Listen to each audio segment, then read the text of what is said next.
Pennsylvania is part of a big six-figure digital ad buy on YouTube. Those Unity spots, they're already out there targeting counties that flipped to Donald Trump in 2016 after they had supported President Obama. How do you get states like Pennsylvania, like Wisconsin, like Michigan to come back to your side? Pennsylvania is full of communities that remind me of my own hometown. After what happened in Iowa, any concerns that you have regarding irregularities in voting, getting votes in a timely fashion, but at the same time, an accurate fashion? Where does your campaign stand in that regard, watching those issues? Some people are just naturally helpers. If you've had 8th grade home ec and you can make a pillowcase, you can make this pattern. Nationwide, people who sew have been making protective masks, often from supplies they already have. It's 2 pieces of fabric and 2 pieces of elastic. There are many patterns online, including one from the Turban Project. These fabric masks are what the CDC terms a crisis option, in that they can be washed, sterilized, then reused. Even if you haven't sewn in a while, they're easy to make.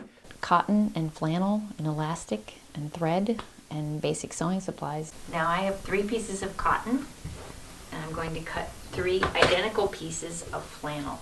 I have some 1/8 inch and 1/4 inch elastic, and I'm going to cut them into 7-inch pieces.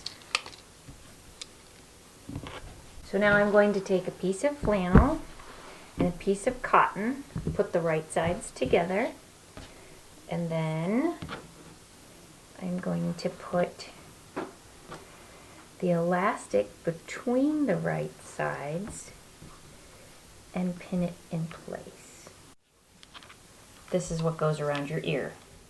And I'm going to sew right around, all the way around, and stop at this pin. So this will allow me to turn it right side out. After going around the outside edge, which tacks down the elastic, she turns the mask inside out and trims the corners. Then 3 pleats are added and temporarily pinned in place. Then it's back to the machine to go around the border 2 more times, and you're done. You don't have to look very far on the internet to find people who are sewing hospital gowns, teddy bears for first responders, quilts for American veterans. Showing there are many ways to provide comfort with a little help from your sewing machine. Rick Dayton, KDKA News.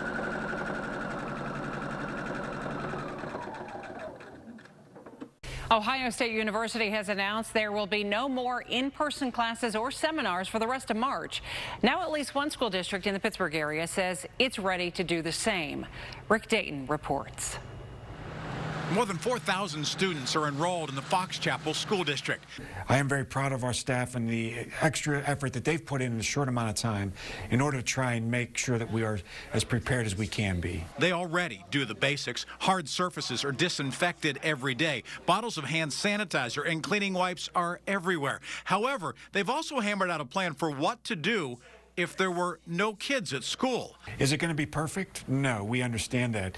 And that's kind of the big concern with the coronavirus, is the unknown. And until we're really into it, we're going to have to continue to problem solve on a daily basis to make sure we are tailoring our educational needs to our students. In order to make the plan happen, there has to be technology at home, and some kids don't have that. So Fox Chapel's going through an assessment. Maybe a kid needs a laptop. Maybe what they'll use is an iPad when they're at home. But if you don't have access to the internet, that's a problem. They've got that covered too. These MiFi units can go home with students and provide Wi-Fi access so they can put the plan in place. Classes can meet remotely. Teachers can hold office hours and video chats online. Assignments can be made and turned in. School will go on, even if the teachers aren't there. We have extra laptops that we're going to give out to staff who don't have computers at home, that use desktops here and don't have laptops. Parents may be asked to do more to help with their children's education, but with state mandates for days of instruction and end-of-year testing, the teaching cannot stop. We're ready to initiate the plan. I feel that we're ready to ensure the safety and the well-being of our students, staff, parents, and educational community. And through the whole process, the district will have technology help desk services available for families as well. In Fox Chapel, Rick Dayton, KDKA News. As for other districts, Pittsburgh Public says it will release its plan sometime this week, but stressed that using computers and technology from home is not possible for many of its students. Many other area districts are waiting on guidance from the State Department of Education before finalizing any plans. The University of Pittsburgh's Center for Vaccine Research is on a very short list. It is one of the few elite facilities in the country to receive samples of the coronavirus. Now they are hard at work trying to safely and quickly develop a vaccine. Rick Dayton takes us inside the lab to explain the work being done there. 2 weeks ago, coronavirus, COVID-19, arrived in Pittsburgh.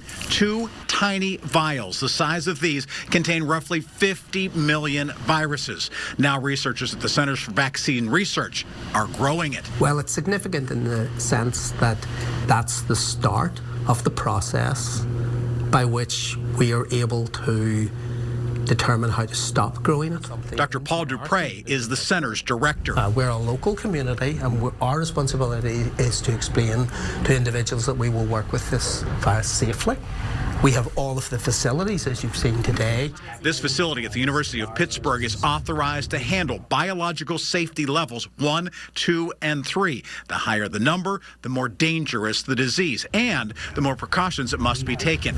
It's more than wearing gloves and working under specialized air filtration devices. And then shall move that bottom one up and down so that you can see the cells moving. Researchers here work with coronavirus and SARS and MERS, among others. They wear full protective suits. The air they breathe comes from self-contained breathing apparatus. For those who work in the shadows of Pittsburgh research giants like Jonas Salk, these standards are second nature. We were able to speak with one of them via walkie-talkie. Every day, as you suggested, builds on what happens the day before. And if we can see a direction forward, then we feel successful. The world is watching, yet they know their work must be done safely. Risk is negligible. And I didn't say zero, I said negligible. Is that possible? That is absolutely essential.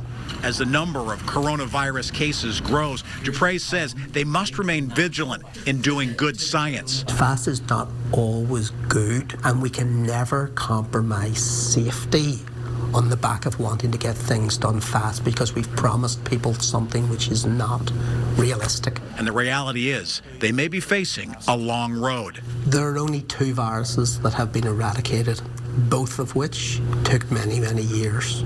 We're in the starting blocks, and the gun has been fired for sure. The gun was fired 31st of December 2019. The race against the clock is on their mind too, and time is of the essence as they work to piece together the coronavirus puzzle. In Oakland, Rick Dayton, KDKA News. Right now, here's what we have. Water leaking down around the base of this toilet indicates that there's a problem with a wax ring that basically seals between the toilet and the flange itself that goes down into the drain. We're going to fix that. Shouldn't take us more than about 20 minutes.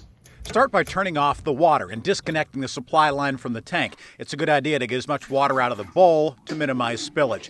There often is a little plastic cap covering the bolt down at the base of the toilet.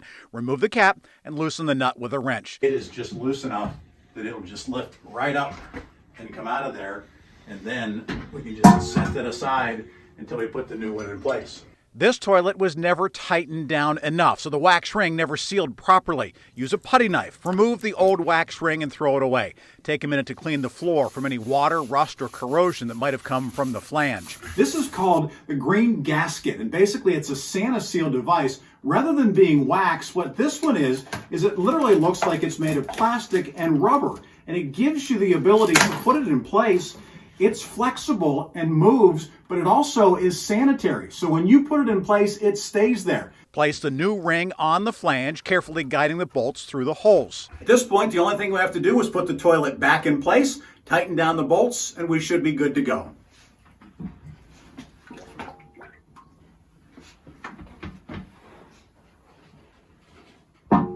Finally, reinstall that cap base, washer, and nut and tighten it down. Snap the protective caps in place, and you're just about done. There's always a little bit of water to clean up when you're doing plumbing. Always a good idea to have some towels on hand.